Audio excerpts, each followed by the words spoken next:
வணக்கம் மக்களே. இன்னைக்கு நம்ம பார்க்க போற விஷயம் கொஞ்சம் மனசு கஷ்டமா தான் இருக்கும். திடப்படுத்திட்டு இந்த வீடியோ பாருங்க. வழக்கமா நம்ம செய்திகள்ல விமானம் விழுந்துடுச்சு, இத்தனை பேர் இறந்து போயிட்டாங்கன்னு கடந்து போயிடுவோம். ஆனா இந்த கொலம்பியா நாட்டு ராணுவ விமான விபத்து இருக்கே, அது வெறும் விபத்து மட்டும் இல்ல. இதுக்கு பின்னாடி ஒரு பெரிய போராட்டமே இருக்கு. கொலம்பியா நாடு சவுத் அமெரிக்காவோட ஒரு முக்கியமான நாடு. யோசிச்சு பாருங்க, 110 குடும்பங்களோட கனவுகள் அந்த ஒரு C-130 ஹெர்குலஸ் விமானத்துக்குள்ள இருந்தது. அந்த விமானம் அமேசான் காடுகளுக்கு மேல பறந்துட்டு இருந்தப்போ திடீர்னு ரேடார்ல இருந்து மறைஞ்சிடுச்சு. அமேசான் காடுனா என்னன்னு தெரியுமா? அது ஒரு பச்சை கடல் மாதிரி தான். மேல இருந்து பார்த்தா வெறும் மரங்களா தான் தெரியும். அதுக்குள்ள ஒரு பெரிய விமானம் விழுந்தா அதை கண்டுபிடிக்கிறது வைக்கோல் போர்ல ஊசியை தேடுற மாதிரி தான் இருக்கும். அந்த வீரர்களோட நிலைமை என்னவா இருக்கும் நினைச்சாலே பயமா இருக்குல்ல. வாங்க அதை பத்தி தான் இன்னைக்கு நம்ம வீடியோக்குள்ள பார்க்க போறோம். நான் உங்கள் பிரபா ரவீந்திரன். இது உங்கள் talking pictures. Welcome to the video.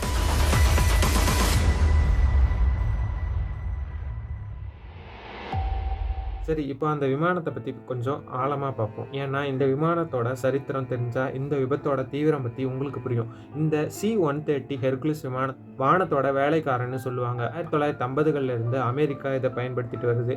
இது எதுக்காக ஸ்பெஷல் தெரியுமா? இது ரன்வே இல்லாத இடத்துல கூட தரையிறங்கும். புழுதி, மணல், பனி அப்படிங்கிற எல்லா இடத்துலையும் அசால்ட்டாக போயிட்டு வரக்கூடிய இந்த C-130 ஹெர்குலஸ் விமானம், இதோட இன்ஜின் சத்தம் கேட்டாலே ஒரு கம்பீரம் இருக்கும். அப்படிப்பட்ட ஒரு ஜாம்பவானாக இருக்கக்கூடிய இந்த விமானம் ஏன் விழுந்தது? விமானத்தோட பராமரிப்புல ஏதாவது கோளாறு ஏற்பட்டுச்சா, இல்ல அந்த அமேசான் காட்டோட தட்பவெப்பநிலை அந்த விமானத்தை தோற்கடிச்சிருச்சு? இதை பத்தி ஏரோநாட்டிக்கல் இன்ஜினியர்ஸ் என்ன சொல்றாங்கன்னா, விமானங்கள்ல 4 இன்ஜின்ஸ் இருக்கு, ஒன்று ஃபெயில் ஆனா கூட இன்னும் 3 இருக்குல்ல, 3 வச்சு எப்படியாவது வந்துடலாம்ல அப்படின்னு சொல்றாங்க.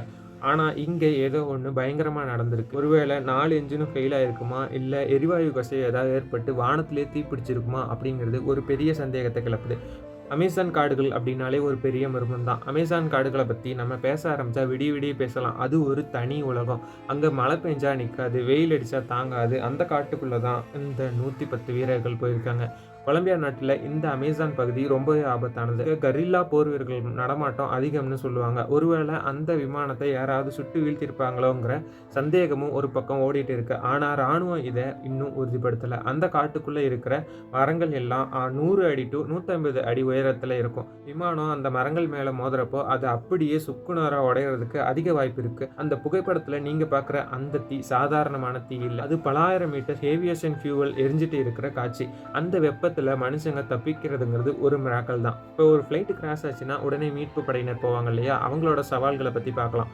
மீட்பு படையினர் நிலைமையை யோசிச்சு பாருங்க. அங்கே ஹெலிகாப்டரில் போகிறாங்க, ஆனால் தரையிறங்க இடமில்லை, கயிறு கட்டி தான் இறங்கணும். கீழே இறங்கினா அங்கே விஷப்பாம்புகள், சிறுத்தைகள், அப்புறம் சேறு, சகதி இதெல்லாம் தாண்டி அந்த சிதைஞ்ச பாகங்களை தேடணும். உயிரிழந்த வீரர்களோட உடல்களை மீட்கிறது இப்போதைக்கு அவங்களோட முதல் கடமையாக இருக்கு. ஆனால் அங்கே இருக்கிற சூழல் அவங்களுக்கு ஒத்துழைக்க மாட்டேங்குது.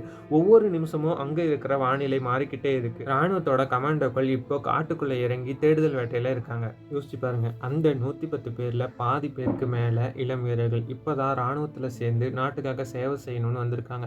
சில பேருக்கு கல்யாணம் ஆகி 1 மாசம் கூட ஆகியிருக்காது. சில பேர் மனைவிமார்கள் இருப்பாங்க, கர்ப்பமா இருப்பாங்க. அந்த வீரர்களுக்கு என்னதான் தெரியும்? ராணுவத்துல இருந்தா எப்ப வேணாலும் உயிருக்கு ஆபத்து வரும். ஆனா ஒரு போர்க்களத்துல எதிரி கூட சண்டையிட்டு வீரமரணம் அடையிறது அப்படிங்கிறது வேற. ஆனா இப்படி ஒரு விபத்துல, அதுவும் அமேசான் காட்டுக்குள்ள சிக்கி தவிக்கிறதுங்கிறது எவ்வளவு கொடுமையான விஷயம் தெரியுமா?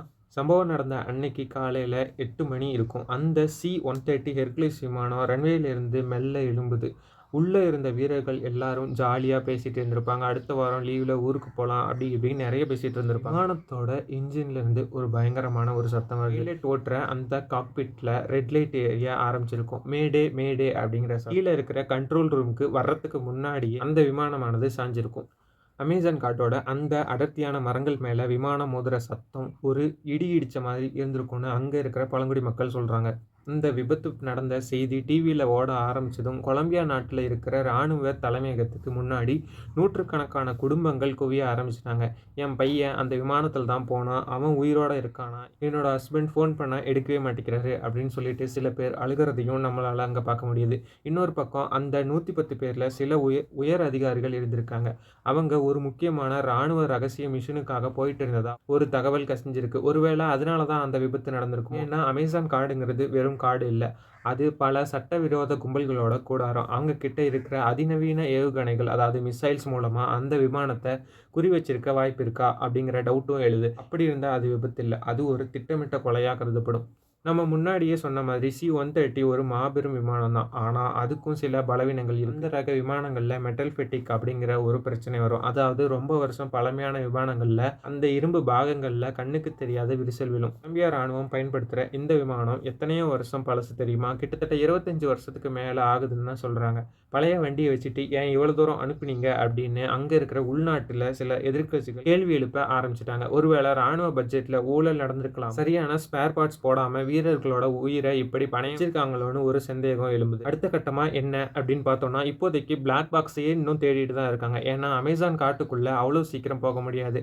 ஹெலிகாப்டர்ல போனாலும் கயிறு கட்டி தான் கீழ இறங்கணும். கீழ மரம், செடி, கொடிகள், அப்புறம் விலங்குகள் எல்லாமே ராணுவ வீரர்கள அச்சுறுத்தும் வகையில தான் இருக்கும். இதுக்குள்ள பிளாக் பாக்ஸ தேடுறதுங்கிறது கஷ்டம். அது மட்டும் இல்லாம மீட்பு பணியில ஈடுபட்டிருக்க வீரர்கள் உடல தேடுறதுங்கிறது கஷ்டம். அந்த உடல தேடினாலும் அத அடையாளம் கண்டுபிடிக்கிறது அப்படிங்கிறது இன்னும் கஷ்டம். இத பத்தின மேலும் அப்டேட்டுகள் தெரிஞ்சா நான் கண்டிப்பா பார்ட் 2 அப்படிங்கிற வீடியோ மேக் பண்ணி உங்களுக்காக போடுறேன். இல்லைன்னு சைனிங் ஆஃப் பிரபாஸ் ரவீந்திரன். இது உங்கள் டாக்கிங் பிக்சர்ஸ். நன்றி.